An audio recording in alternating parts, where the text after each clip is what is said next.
Selamat bergabung di rangkaian pembelajaran online pengantar bisnis. Pembelajaran online ini akan membahas dasar-dasar dari fungsi bisnis yang terdapat dalam sebuah organisasi. Dan tema pada video kali ini adalah fungsi manajemen dan kepemimpinan dalam organisasi bisnis. Pembelajaran kali ini akan kita mulai dengan mengenal peran dan karakteristik manajer masa kini. Perkembangan dunia saat ini, baik di dalam maupun di luar tempat kerja, menuntut manajer untuk mengembangkan peran dan karakteristik baru.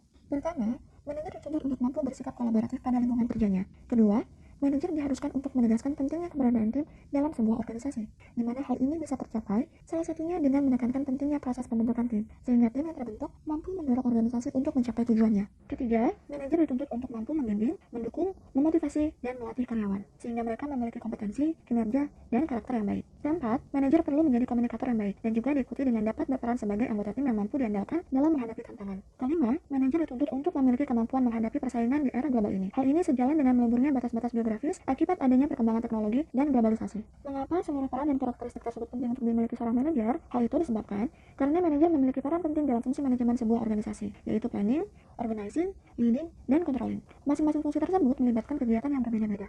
Dalam fungsi planning atau perencanaan, manajer berperan untuk menetapkan tujuan organisasi, serta strategi yang memungkinkan tercapainya tujuan tersebut. Strategi tersebut turut mencakup strategi untuk mendapatkan sumber daya yang dibutuhkan oleh organisasi, beserta dengan standar kinerja karyawan yang dikehendaki, agar tujuan organisasi dapat tercapai secara efektif dan efisien. Selanjutnya, fungsi organizing melibatkan manajer untuk mengalokasikan sumber daya yang dimiliki perusahaan kepada unit-unit kerja dan kegiatan yang ada. Manajer juga berperan untuk menetapkan penugasan karyawan, pembentukan departemen kerja, serta membuat prosedur kerja yang menjadi acuan karyawan dalam beraktivitas di tempat kerja. Fungsi manajemen selanjutnya adalah fungsi leading. Pelaksanaan fungsi ini mengharuskan manajer untuk berperan sebagai leader atau pemimpin yang memberikan motivasi dan bimbingan bagi bawahannya. Pemberian bimbingan dan motivasi tersebut bertujuan untuk mendorong karyawan agar mampu bekerja secara efektif, sehingga mencapai hasil kerja yang sejalan dengan tujuan organisasi. Fungsi manajemen yang terakhir adalah fungsi controlling. Tugas manajer dalam fungsi ini meliputi pengawasan dan pengendalian dengan cara membandingkan antara kinerja yang dihasilkan dengan standar kinerja yang sudah disusun pada tahap planning atau perencanaan. Jika terdapat celah atau gap antara standar kinerja dengan kinerja sesungguhnya, maka manajer perlu mengambil tindakan korektif agar perusahaan mampu mencapai tujuannya secara lebih efektif dan efisien. Manajer juga berperan memberikan apresiasi kepada karyawan yang menghasilkan kinerja melebihi standar yang telah ditetapkan, sehingga mereka terdorong untuk menjaga konsistensi kinerjanya. Sesudah membahas secara singkat mengenai keempat fungsi manajemen, kita akan mendalami aspek-aspek yang terkait dengan masing-masing fungsi tersebut. Fungsi pertama yang akan menjadi bagian pembahasan kita adalah fungsi planning. Fungsi planning didasarkan pada 4 bagian penting, yaitu vision, mission statement, goals, dan objectives. Vision atau visi adalah pernyataan yang merangkum alasan dari pendirian dan keberadaan organisasi. Selain itu, vision juga memaparkan arah yang hendak dituju organisasi di masa depan. Mission statement atau pernyataan misi adalah garis besar dari tujuan dasar sebuah organisasi. Pernyataan ini berisikan beberapa komponen, yaitu konsep diri, filosofi, kebutuhan organisasi untuk bertahan dalam jangka panjang, kebutuhan konsumen, tanggung jawab sosial, dan bentuk produk atau jasa yang ditawarkan oleh organisasi kepada konsumennya. Kemudian, goals dan objectives merupakan komponen yang terkait dengan hasil pencapaian organisasi. Perbedaan antara keduanya adalah goals merupakan pencapaian yang cakupannya luas dan bersifat jangka panjang, sedangkan objectives merupakan penjelasan mengenai cara meraih pencapaian dalam jangka pendek. Proses planning merupakan proses yang penting bagi organisasi karena dua alasan. Pertama, proses planning memberikan gambaran mengenai situasi terkini yang dihadapi organisasi. Gambaran tersebut dituangkan dalam bentuk SWOT matrix yang mencakup strength, weakness, opportunities, dan threat. Matriks ini mengelompokkan faktor-faktor yang ada di dalam maupun di luar organisasi sesuai dengan perannya, apakah akan mendukung atau menghambat pencapaian tujuan organisasi. Kedua, proses planning memberikan gambaran bagi organisasi mengenai cara mencapai tujuan masa depannya. Organisasi memiliki jenis-jenis perencanaan yang berbeda disesuaikan dengan kebutuhan dan kondisi yang dihadapi. Jenis pertama adalah strategic planning atau perencanaan strategis, yaitu perencanaan tujuan jangka panjang tentang arah perusahaan dengan cakupan luas yang ditentukan oleh manajer tingkat puncak. Jenis kedua adalah tactical planning yang mencakup identifikasi tujuan yang lebih spesifik dalam jangka pendek. Tactical planning ditetapkan oleh manajer level menengah. Jenis planning selanjutnya adalah operational planning atau perencanaan operasional yang berisi standar serta jadwal kerja organisasi dan biasanya lebih terkait dengan kegiatan di tiap-tiap unit kerja. Jenis perencanaan yang terakhir adalah contingency planning. Setiap perusahaan sebaiknya memiliki contingency plan, yaitu rencana cadangan yang dibuat untuk mengantisipasi kegagalan rencana utama. Fungsi manajemen kedua yang akan kita perdalam adalah fungsi organizing. Fungsi organizing melibatkan 3 jenis skill atau kemampuan, yaitu conceptual skill, human relation skill, dan technical skill. Conceptual skill atau kemampuan konseptual adalah kemampuan individu untuk menggambarkan organisasi baik sebagai kesatuan utuh maupun dalam bentuk hubungan antar bagian dalam organisasi. Human relation skill atau kemampuan menjalin hubungan antar manusia adalah kemampuan individu untuk berkomunikasi serta memotivasi orang lain di tempat kerja. Terakhir, technical skill atau kemampuan teknikal adalah kemampuan individu untuk mengerjakan tugas dari sebuah departemen tertentu atau spesifik. Ketiga skill tersebut sama-sama dibutuhkan dalam seluruh level manajerial, namun memiliki komposisi yang berbeda. Manajer lini pertama seperti supervisor membutuhkan porsi technical skill yang besar karena ia bersinggungan langsung dengan pekerjaan teknis yang dilakukan oleh staf.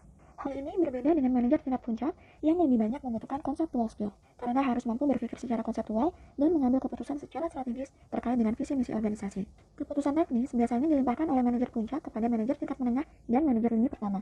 Meskipun terdapat perbedaan pada komposisi technical skill dan conceptual skill, ketiga posisi tersebut sama-sama membutuhkan human relation skill yang sama besarnya. Hal ini disebabkan manajer, terlepas dari tinggi rendah level manajerialnya, tetap harus mengelola orang dan bekerja sama dengan banyak orang dari berbagai latar belakang. Oleh sebab itu, human relation skill merupakan skill yang krusial dan harus senantiasa dimiliki oleh seorang manajer.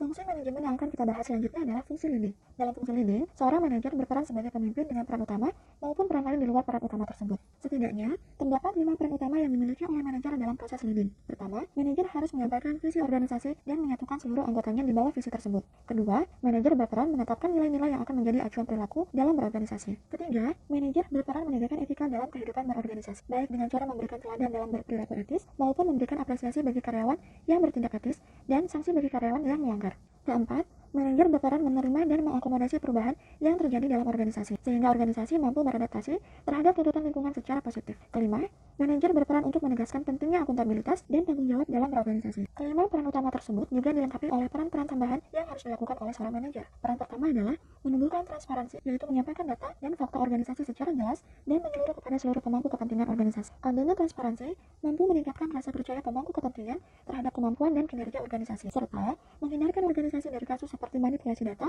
penggelapan, korupsi, dan lain-lain. Peran tambahan yang kedua adalah dalam pemberdayaan karyawan, di mana manajer bertanggung jawab untuk memberikan pendidikan dan sumber daya yang dibutuhkan karyawan sehingga mereka dapat mengambil keputusan secara mandiri. Proses pemberian kewenangan itu disebut sebagai enabling. Terakhir, manajer juga berperan dalam mengelola pengetahuan atau knowledge management. Aktivitas yang terkait dengan knowledge management meliputi penemuan informasi yang tepat, penyimpanan informasi dalam sistem yang rapi dan mudah diakses, serta penyebaran informasi kepada individu di dalam organisasi yang membutuhkannya. Dalam menjalankan perannya di organisasi, manajer memiliki gaya kepemimpinan yang berbeda-beda. Secara garis besar, terdapat 3 jenis gaya kepemimpinan. Semuanya memiliki kelebihan dan kekurangan masing-masing, sehingga manajer perlu menyesuaikan gaya kepemimpinan yang mereka miliki dengan situasi yang dihadapi agar mencapai hasil yang optimal. Gaya kepemimpinan yang pertama adalah autocratic leadership, yaitu gaya kepemimpinan yang cenderung mengambil keputusan tanpa berkonsultasi dengan orang lain. Dengan kata lain, pengambilan keputusan cenderung terpusat pada diri manajer saja. Gaya kepemimpinan yang kedua adalah participative leadership atau democratic leadership, di mana manajer bekerja sama dengan karyawannya dalam mengambil keputusan. Gaya kepemimpinan yang ketiga adalah free run leadership. Manajer dengan gaya kepemimpinan ini lebih banyak berperan menentukan tujuan yang hendak dicapai, sedangkan karyawan lebih dibebaskan mengambil langkah atau keputusan yang memungkinkan tercapainya tujuan tersebut. Fungsi manajemen yang keempat adalah controlling. Fungsi manajemen ini melibatkan 3 kegiatan utama. Pertama-tama, manajer perlu mengukur kinerja yang sebenarnya dan membandingkannya dengan standar yang telah ditetapkan sebelumnya pada proses planning. Kemudian, manajer memberikan penghargaan terhadap karyawan yang kinerjanya melebihi standar yang telah ditetapkan. Penghargaan ini diharapkan memotivasi karyawan tersebut untuk dapat mempertahankan atau bahkan meningkatkan kinerjanya di atas standar. Terakhir, manajer melakukan pembenahan atau mengambil tindakan korektif atas aspek kinerja yang belum mencapai standar. Hal ini diharapkan mampu meningkatkan kinerja di masa depan dan mengatasi hambatan yang sebelumnya mengganggu pencapaian standar kerja. Proses controlling sendiri terdiri dari sebuah rangkaian alur. Alur proses controlling dimulai dari penetapan standar kinerja yang jelas, sehingga karyawan memahami tingkat kinerja yang menjadi target mereka. Tahapan selanjutnya adalah pencatatan dan pengawasan kinerja, di mana manajer mencatat dan mengawasi peristiwa penting yang terjadi selama suatu pekerjaan dilakukan. Berikutnya, manajer membandingkan antara hasil kinerja yang diperoleh dengan standar yang telah ditetapkan. Dalam melakukan perbandingan, juga akan dipertimbangkan adanya peristiwa-peristiwa penting yang mungkin mempengaruhi kinerja. Setelah proses perbandingan dilakukan, manajer memaparkan hasil perbandingan tersebut kepada karyawan. Pemaparan ini diharapkan mampu memberikan gambaran atau feedback mengenai kinerja karyawan serta kontribusi karyawan terhadap pencapaian kinerja organisasi. Selain itu, pemaparan ini juga turut disertai dengan pemberian apresiasi atau penghargaan terhadap karyawan yang memiliki kinerja baik atau di atas standar yang telah ditetapkan. Tahapan selanjutnya adalah pengambilan langkah korektif atau pembenahan atas aspek kinerja yang dinilai masih kurang memadai. Manajer juga akan meminta umpan balik atau feedback dari karyawan mengenai standar kinerja yang telah ditetapkan dan mengevaluasi realistis tidaknya standar kinerja tersebut. Evaluasi tersebut akan menentukan apakah standar kinerja di masa mendatang perlu diperbaiki sebelum ditetapkan dan dikomunikasikan kembali kepada seluruh karyawan. Kita sudah sampai di akhir pembahasan mengenai fungsi manajemen dan kepemimpinan dalam organisasi. Terima kasih sudah bergabung dan belajar bersama dalam sesi video kali ini. Selamat belajar, dan semoga kamu tetap bersemangat memperluas wawasan terkait pengantar bisnis. Sampai jumpa di video-video selanjutnya.